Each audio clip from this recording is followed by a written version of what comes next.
जय गुरुजी। अथ श्री शिवमहापुराणे प्रथम्या विद्वेश्वर संहिता अथ 10मो अध्यायः। विष्णुरुवाच सर्गादिपञ्चकृत्यस्य लक्षणं ब्रूहिणो प्रभु। शिव उवाच मत्कृत्यबोधनं गुह्यं कृपया प्रब्रवीमिवां। सृष्टिस्थितिश्च संहारस्तरो भावोऽप्यनुग्रहः। पञ्चैव मे जगत्कृत्यं नित्यसिद्धमजाच्युतो। सर्गः संसारसंरभ्यस्तत्प्रतिष्ठा स्थितिर्मता। संहारो मदनं तस्य तिरोभावस्तदुत्कृतम्। तन्मोक्षोऽनुग्रहस्तन्मे कृत्यमेवं हि पञ्चकं। कृत्यमेतह्यहत्यन्य तूष्णीं गोपुरबिम्बवत्। सर्गादियच्चतुकृत्यं संसारपरिजृम्भणं। पञ्चमं मुक्तिहेतुर्वे नित्यं मयि च सुस्थिरं। तदिदं पञ्चभूतेषु दृश्यते मामकैर्जने। सृष्टिर्भूमौ स्थितिस्तो ये संहारः पावके तथा। तिरोभावो नीले तद्वद् अनुग्रह इहाम्बरे। सृज्यते धरया सर्वं द्विसर्वं प्रवर्तते। अर्धते तेजसा सर्वं वायुना चापनीयते। व्योम्नानुगृह्यते सर्वं ज्ञेयमेवं हि सूरिभिः। पञ्चकृत्यमिदं वोढुं ममास्ति मुखपञ्चकं। चतुर्दिक्षु चतुर्वक्त्रं तन्मध्ये पञ्चमं मुखं। युवाभ्यां तपसा लब्ध्यम् एतत्कृत्यद्वयं सुतो। सृष्टिस्थितिविदं भाग्यं मत्तः प्रीतादतिप्रियं। तथा रुद्रमहेशाभ्याम् अन्यत्कृत्यद्वयं परम्। अनुग्रहाख्यं केनापि लब्धुं नैव हि शक्यते। तत्सर्वं पौर्विकं कर्म युवाभ्यां कालविस्मृतं। न तद्रुद्रमहेशाभ्या विस्मृतं कर्म तादृशं। रूपे वेशे च कृत्ये च वाहने चासने तथा। आयुध्यादौ च मत्साम्यं स्माभिस्तत्कृते कृतं। मद्यहानविरहाद्वसौमोढ्यं वामवेगमगात् गतं। मज्ज्ञाने सति मैव स्यान्मानं रूपं महेशवत्। तस्मान्मज्ज्ञानसिद्ध्यर्थं मन्त्रमोङ्कारनामकम्। इतः परं प्रजपतं मामकं मानभञ्जनम्। उपादिशं निजं मन्त्रम् ओङ्कारमुरुमङ्गलम्। ओङ्कारो मन्मुखाञ्जङ्गे प्रथमं मत्प्रबोधक।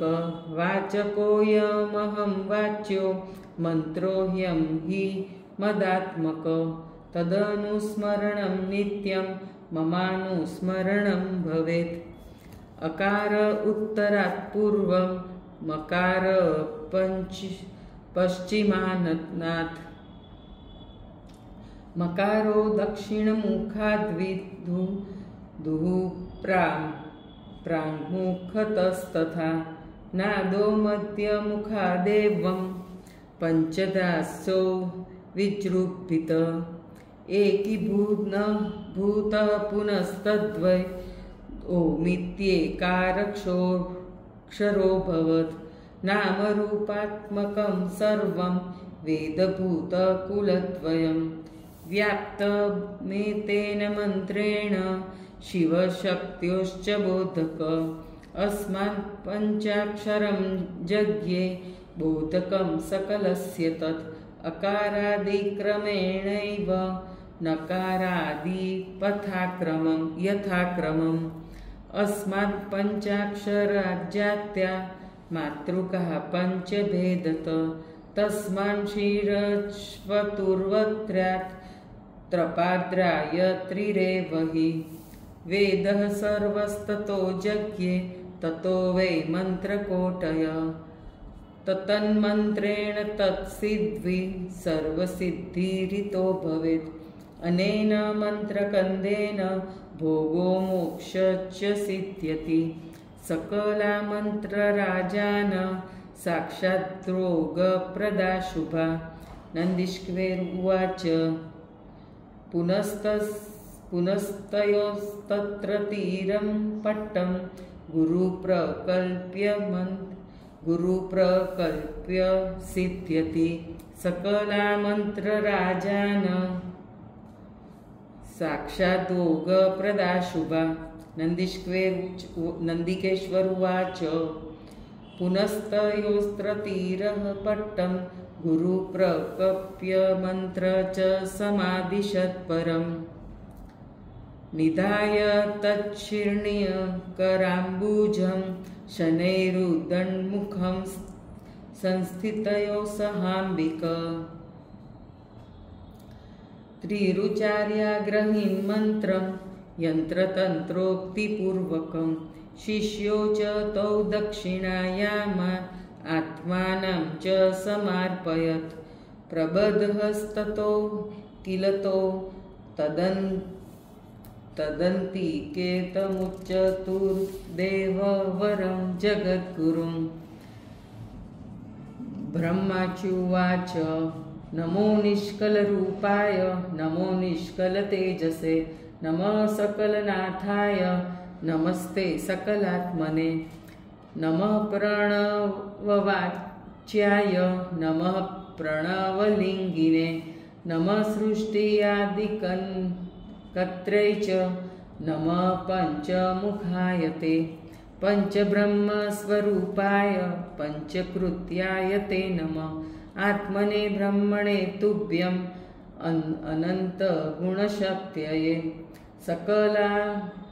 सकलरूपाय शम्भवे गुरवे नमः इति स्तुत्वा गुरं पद्वैर्ब्रह्मा विष्णु च नेमतु ईश्वरुवाच वत्सको सर्वतत्त्वं च कथितं दर्शितं च वां जपतं प्रणवं मन्त्रं दिव्यमिष्टं मदात्मकं ज्ञानं च सुस्थिरं भाग्यं सर्वं भवति शाश्वतम् आर्द्रायां च चतुर्दश्यां तज्जप्यं त्वक्षयं भवेत् सूर्यगत्या महार्दाया मेकं कोटिगुणं भवेत् मृगशीर्यान्तिमो भाग पुनर्वत्स्वादिमस्तथा आर्दासमं सदा ज्ञेयं पूजा होमादितर्पणे दर्शनं तु प्रभाते च प्रातः सङ्गवकालयो चतुर्दशी तथा ग्राह्या निशीथव्यापिनी भवेत् प्रदोषव्यापिनी चैव परयुक्ता प्रशस्यते लिङ्गवेरं च मे तुल्यं जयतां लिङ्गमुत्तमं तस्माल्लिङ्गं परं पूज्यं वेरादपि मुमुक्षुभिः लिम् ओंकारमन्त्रेण वेरं पञ्चाक्षरेण तु स्वयमेव हि सद्द्रव्ये प्रतिष्ठाप्यं परैरपि पूजयेदुपचारेश्च मत्पदं सुलभं भवेत् इति शास्य तथा शिष्यो तत्रैवान्तर्हितः शिव इति श्रीशिवमहापुराणे प्रथम्यां विद्वेश्वरसंहितायाम् ओंकारोपदेशवर्णनं नाम 10मोऽध्यायः। जय गुरुजी।